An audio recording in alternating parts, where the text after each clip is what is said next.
Bueno, acá estamos con nuestro querido amigo Néstor Ganduglia y bueno, y se avecinan las Pascuas. Se vienen las Pascuas. Semana de turismo, semana Estamos en la última, los ciclistas, ¿no? Estamos en la última semana de la Cuaresma. Exacto. Me imagino que no estarás comiendo carne desde hace 40 días, Sí. ni tampoco Imaginaste. ni tampoco acercándote a la carne en ningún sentido. En ningún tipo.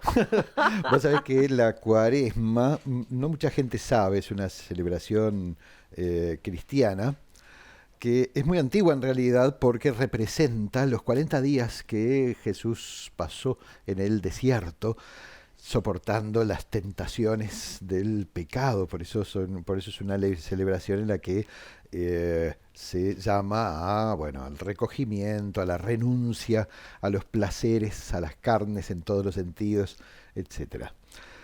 Pero en realidad aquel ayuno célebre, digamos, de Jesús cayó en el olvido por siglos. Se lo revivió en buena medida porque la Iglesia necesitaba algún tipo de medida desesperada que le pusiera límite al carnaval, porque en aquellos tiempos amenazaba el carnaval tragarse el año entero, era cada vez más largo. Todo el año carnaval. Exactamente, Desde hecho, siempre. ese dicho que aquí en el Uruguay además tiene una vigencia enorme porque sigue siendo el carnaval más largo del mundo, en realidad efectivamente en el siglo XIX la Iglesia dispuso la obligatoriedad de celebrar la Cuaresma, porque de lo contrario el carnaval, iba a pasar de ser una fiesta a un estilo de vida, digamos, un orden social. Sí, estaba bravito. Pero en realidad se estableció entonces entre el fin del carnaval y el principio de la Pascua, esta celebración de la Cuaresma, 40 días de recogimiento, que están por terminar ya.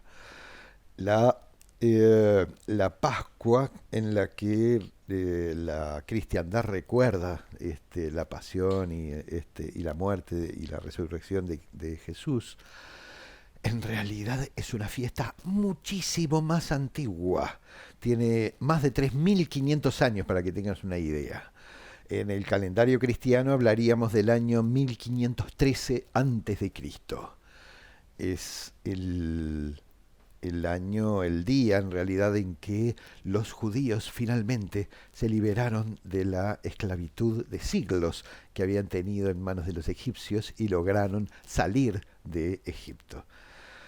Ese día es el día 1 para la cultura judía, para la cultura hebrea. Y es el principio justamente de 40 años de viaje por el desierto con rumbo a la tierra prometida. Así que es una celebración extremadamente antigua, pero más antigua todavía, o al menos no le queda en saga, son algunas costumbres prácticas concretas que todavía seguimos sosteniendo hasta el día de hoy en pleno siglo XXI. Eso es apasionante. Fíjate vos que fueron los fenicios, una cultura antiquísima que ocupaba el territorio que ahora pertenece a Siria, una cultura de navegantes increíbles que lograron llegar hasta el sur de África o hasta incluso las Islas Británicas en aquellos tiempos inmemoriales. Tuvieron en contacto y le contagiaron los fenicios cada llegada de la primavera, es decir, del equinoccio, que es lo que en el fondo se celebra en todas estas fiestas. Los fenicios celebraban, por supuesto, el retorno, el regreso del sol, el inicio de la temporada más fértil, y por lo tanto tenían celebraciones dedicadas justamente a la fertilidad de la tierra y a la fertilidad de las personas, que eran celebraciones de un contenido fuertemente sexual.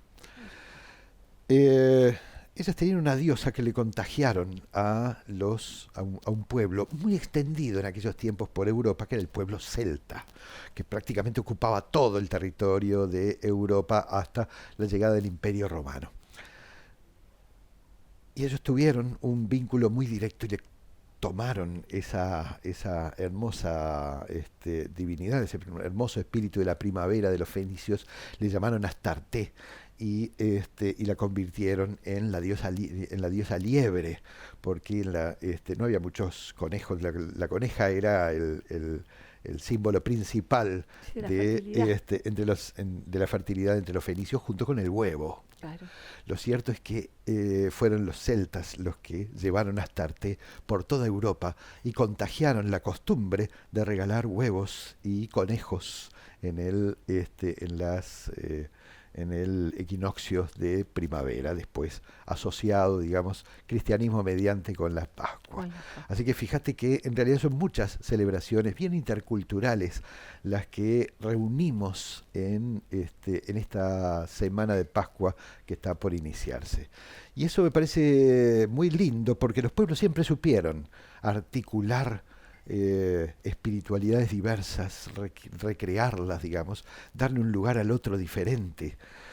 Eh, de alguna manera renegar de esa lógica de una sola religión, digamos, válida, y todas las demás son ignorancias o meras creencias, ¿no? Exacto. Y hay muchas historias en realidad que hablan justamente sobre eso, sobre de qué modo las grandes celebraciones que articulan eh, sensibilidades y religiosidades diferentes deberían tener todas un lugar en nuestras sociedades, que son tan diversas como la naturaleza que nos sostiene.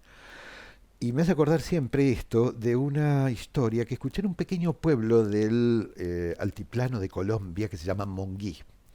En Monguí se dice desde hace muchísimo tiempo que en ciertas noches, solamente en esas noches especialísimas en que se juntan la luna llena, es decir, el plenilunio, y el Viernes Santo, solo en esas noches, dicen, un indio viejo y altísimo sale a caminar entre las rocas de una montaña cercana.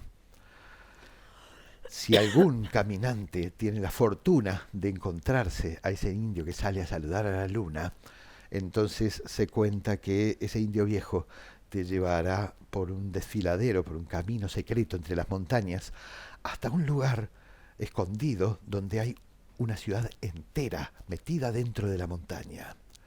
Bien mirada, dice la gente de Monguí, esa ciudad oculta en la montaña es idéntica a Monguí, salvo en un detalle: está hecha de puro oro macizo. Dice la gente de Monguí que si uno, además de encontrarse a aquel indio viejo y hacer la excursión junto con él al corazón de la montaña, conoce la palabra sagrada, la palabra secreta, entonces el indio viejo le dejará llevarse de esa ciudad de oro un valiosísimo recuerdo. Me encanta la historia porque me hizo a mí pensar que aquí en el Uruguay ya hace casi 2 siglos que perdimos toda posibilidad de que un indio viejo nos señale el camino secreto a la ciudad dorada, que de alguna manera todos soñamos. Pero está esa esperanza magnífica que los pueblos han guardado en sus historias, de reencontrarnos con la ciudad soñada. Y quizás, como en esta historia de Monguí y muchas otras que podía contarte, y te voy a ir contando, Claro. en estos encuentros, quizás los momentos perfectos para lograr eso, para lograr ese ensamble, esa articulación entre espiritualidades diferentes que nos lleve a un nivel superior, digamos, de comprensión y de espiritualidad, sean estas celebraciones como la de Pascua, en la que hay judíos, hay cristianos, hay celtas, todo. hay de todo, Porque digamos, y todo en el eso creando una fondo, cosa hermosa que vale la pena celebrar. exacto, pero vos te das cuenta que en el fondo estamos celebrando el regreso del sol, los equinoccios, los solsticios, o sea, han sido sustituidos, el dios solar tiene infinitos nombres, Claro que sí, la luna claro tiene que sí. infinitos nombres, Venus tiene infinitos nombres, pero la humanidad siempre ha admirado, venerado, observado Claro. y se dieron cuenta qué efecto tenían los planetas sobre la Tierra. Y en definitiva, detrás de eso siempre está la astrología. Claro que La sí. astrología siempre bien vista, ¿no? El regreso al sol, la luna llena, Venus como la diosa del amor y la Claro fertilidad. que sí. Y ahí están, hay que saberlos leer, hay que saberlos interpretar. Yo Los creo nombres que fueron más allá, los sabes que mucha gente imagina que la cuestión astrológica, es decir, la forma en que el universo de alguna manera influye sobre nuestras vidas, ha sido muy reducida, digamos, y mucha gente piensa que es una cuestión de creer o no creer. exactamente. ¿Quién puede no creer que después de un invierno crudo, en condiciones que muchas veces implican una etapa de dolor, de frío, Sí, de de muerte, muerte, de de escasez, de escasez. hambre, de aislamiento, Exacto, cómo no celebrar el regreso del sol? ¿Cómo no exacto, celebrar el equinoccio de primavera que implica exacto, que a partir de ahora el sol vuelve a alumbrar y que yo he logrado junto con mi familia sobrevivir a un nuevo invierno? exacto. Entonces, muchas veces el tema de la influencia de los astros sobre nuestras vidas va mucho más allá de la mera creencia que a veces Sí, concentramos en la idea de astrología, ¿no? sí, sí, exactamente. Es exactamente eso, es entender el pulso del universo. Y ojalá nunca nos olvidemos de que hay una naturaleza que nos sostiene Sí, sí, antes de que sea demasiado tarde. por supuesto. Bueno, como siempre, muchas gracias, Un Néstor. gustazo enorme. Gracias.